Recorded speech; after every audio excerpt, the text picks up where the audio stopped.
Hello hi नमस्कार सुप्रभात। कैसे हैं आप सब लोग? उम्मीद करता हूँ आप सब लोग अच्छे होंगे, फर्स्ट क्लास होंगे। दोस्तों आज मैं फिर से आप सभी लोगों के लिए लेकर के आ गया हूँ रोजगार और नई भर्तियों से संबंधित कुछ महत्वपूर्ण लेटेस्ट अपडेट। तो प्लीज़ आप लोग इस वीडियो को कंप्लीट एंड तक जरूर देखना। वीडियो अगर आप लोगों को हेल्पफुल लगे तो प्लीज़ वीडियो को लाइक के साथ शेयर जरूर करना और प्लीज़ चैनल को भी जरूर से जरूर सब्सक्राइब कर लेना। तो चलिए बढ़ते हैं आज के कुछ प्रमुख खबरों की ओर। अभी हाल ही में एसएससी भर्ती बोर्ड ने एसएससी जीडी का रिजल्ट डिक्लेयर किया था और बहुत सारे कैंडिडेट या ये कह सकते हैं कि जो कैंडिडेट क्वालिफाई हुए थे तो वो ऐसा मान रहे थे कि जो फिजिकल वगैरह है, रनिंग वगैरह है, वो जून जुलाई तक होगी, अगस्त तक होगी, लेकिन ऐसा नहीं है। फिजिकल से रिलेटेड भी बोर्ड ने नोटिस जारी कर दिया है। अब आपके एसएससी जीडी का जो फिजिकल है वो 24 अप्रैल से शुरू हो रहा है। जो कैंडिडेट एग्ज़ाम में क्वालिफाई हुए हैं वो कैंडिडेट रेडी हो जाओ। आपका जो फिजिकल है वो 24 अप्रैल 2023 से स्टार्ट हो रहा है। ये जो फिजिकल है या फिर जो रनिंग है वो स्टेट वाइज होगी। आपको अपडेट पता चल जाएगा। आपको अपने जोन के वेबसाइट में जो नोटिफिकेशन है वो देखना। इसमें टोटल 3,70,000 कैंडिडेट पार्टिसिपेट करेंगे रनिंग के लिए। तो आप लोग रनिंग वगैरह तेज कर लो, तैयारी पूरी कर लो, क्योंकि एग्ज़ाम कन्फर्म मतलब कि जो रनिंग की डेट है वो कन्फर्म हो गई है। अगली खबर है उत्तर प्रदेश में। अभी आपने देखा होगा कि योगी सरकार ने मुग़लों का जो इतिहास है हिस्ट्री से हटाया था। कुछ पाठ्यक्रम में या फिर कह सकते हैं कि नई शिक्षा नीति के तहत कुछ पाठ्यक्रम में संशोधन किया था। अब इसी तर्ज पर मुग़लों का जो पाठ्यक्रम है वो तो हटा दिया है और अब योगी सरकार ने कहा है कि अब यूपी के छात्र पुलवामा हमला और सर्जिकल स्ट्राइक पढ़ेंगे। मतलब कि ये जो टॉपिक है वो पाठ्यक्रम में ऐड होंगे। तो आने वाले टाइम पे 10वीं 12वीं या फिर जो यूपी बोर्ड है उसमें ये चीज़ ऐड किया जाएगा। फिलहाल आपकी इस पर क्या रहा है आप लोग कमेंट बॉक्स में बताओ, ऐड करना सही है या नहीं। अगली खबर है भैया आपके उत्तर प्रदेश लोक सेवा आयोग की। अभी आयोग ने कुछ दिन पहले पीसीएस 2023 का नोटिफिकेशन जारी किया था, जिसके माध्यम से जो आवेदन है वो 5,70,000 आए हैं। आवेदन की जो प्रक्रिया है वो पूरी हो गई है। अब आपका जो प्री एग्ज़ाम होगा वो 14 मई को होगा और इस बार जो एक पोस्ट के लिए जो दावेदार हैं वो 3,295 है। मतलब कि एक पोस्ट के लिए आप लोगों को 3,295 लोगों से फाइट करना पड़ेगा। हालांकि पिछले बार के अकॉर्डिंग इस बार जो आपके आवेदन हैं वो कम आए हैं। पिछली बार जो 2020 में नोटिफिकेशन जारी किया गया था तो उस टाइम 5,95,000 आवेदन आए थे। वहीं 2021 में 6,91,000 आवेदन आए थे। वहीं आपका 2022 में 6,29,000 आवेदन आए थे। लेकिन इस बार सिर्फ और सिर्फ 5,70,000 आवेदन आए हैं। तो इस बार आवेदनों की संख्या है वो बड़ी है।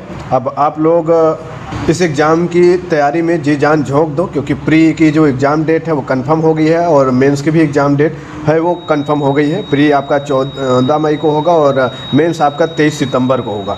तो पीसीएस वाले कैंडिडेट जी जान लगा दो इस पर, अगर आप लोगों को एक पद पक्का करना है तो ठीक है। बाकी और भी इससे संबंधित कोई क्वेश्चन वगैरह हो तो आप लोग कमेंट बॉक्स में बता सकते हैं, जो भी मैं आगे अपडेट होगी उन पे कवर कर लूँगा। वही दोस्तों अगली खबर है कि भैया असिस्टेंट प्रोफेसर की नियुक्ति अब आचार संहिता का पेज।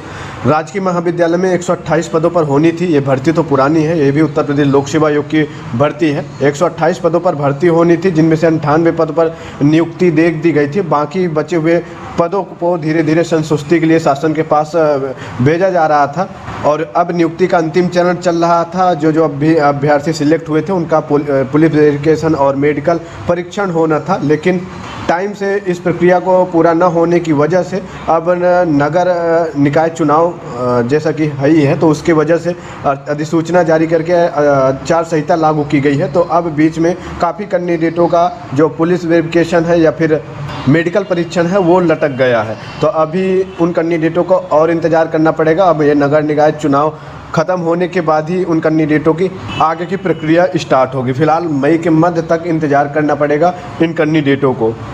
और उत्तर प्रदेश के जितने भी बोर्ड हैं या फिर जो अधिकारी हैं इतना स्लो काम करते हैं कि पूछो मत। ऐसे ही सारी भर्तियों को फंसा देते हैं, वो चाहे कोई भी भर्ती हो। एक ये भी खबर है कि अर्हता तय न होने के कारण फंसी इंटीग्रेटेड शिक्षक भर्ती पर जोर, अर्हता पर गंभीर नहीं अफसर। एक तरफ सीएम योगी आदित्यनाथ ने नया शिक्षा आयोग का गठन किया है। मीटिंग भी अभी कुछ दिन पहले लिया था और अधिकारियों को आदेश भी दिया था कि अब नया आयोग गठन हो गया है, इसके माध्यम से फटाफट भर्तियां निकालो, जो रिक्त पद हैं उनको भरो।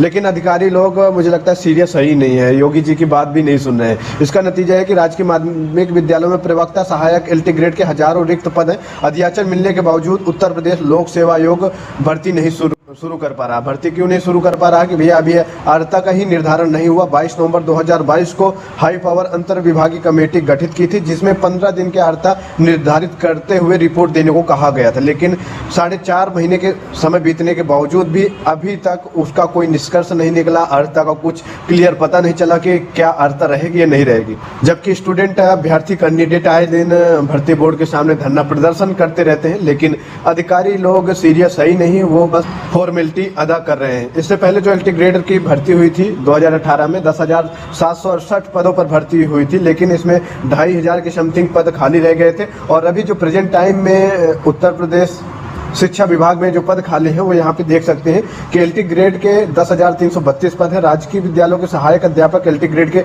स्वीकृत पद 19,300 पदों में से 6,365 पद खाली। वही प्रवक्ता के जो 9,463 पद स्वीकृत हैं, इसमें से आपके 3,957 पद खाली है। और ऐसे ही सभी विभाग में सभी पोस्ट खाली है। लेकिन सीएम योगी आदित्यनाथ आदेश देते हैं, लेकिन अधिकारी लोग इसको लेकर के सीरियस है ही नहीं। कभी सरकार जल्दी जवाब नहीं देती, कहीं सरकार अपने स्तर पर भर्ती लटका देती है, तो कभी सरकार अच्छे से आदेश देती है, तो फिर अधिकारी इस भर्ती को लेटा लपीटी करते हैं। थोड़ा सा योगी जी को इन अधिकारियों के ऊपर भी फोकस करना चाहिए कि जो ये सारी चीज़ें ना फॉलो करें, उनके ऊपर कुछ ना कुछ एक्शन होने चाहिए। वही अगली खबर है भैया, यूपीपीएससी ने जारी किया मेडिकल कॉलेज भर्ती का परिणाम। भैया भर्ती का जो परिणाम है 10 पदों की भर्ती है वैसे, तो इसका परिणाम जारी कर दिया है। अगर आप लोगों में से कोई भी जानकार वगैरह हो तो भैया देख लेना, बता देना।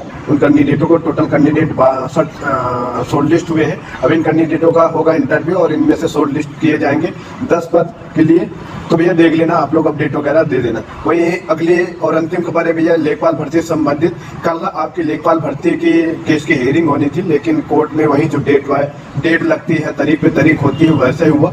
अब इसकी जो नेक्स्ट हेयरिंग की डेट लगी है वो 19 अप्रैल लगी है। उज्ज्वला वाले केस की, मतलब उज्ज्वला वाले जो क्वेश्चन है उसको लेकर के कल हेयरिंग होनी थी। काफ़ी उम्मीदें थी कि हो जाएगी और चीज़ें क्लियर होंगी, लेकिन नहीं हो पाई है और अब फिर से नई डेट लगी है। तो अभी आपको लंबा इंतजार करना पड़ेगा लेखपाल भर्ती के रिजल्ट के लिए। और कोर्ट तारीख पे तारीख एक लंबा समय बीत जाता है और सालों के बाद भर्ती क्लियर होती है।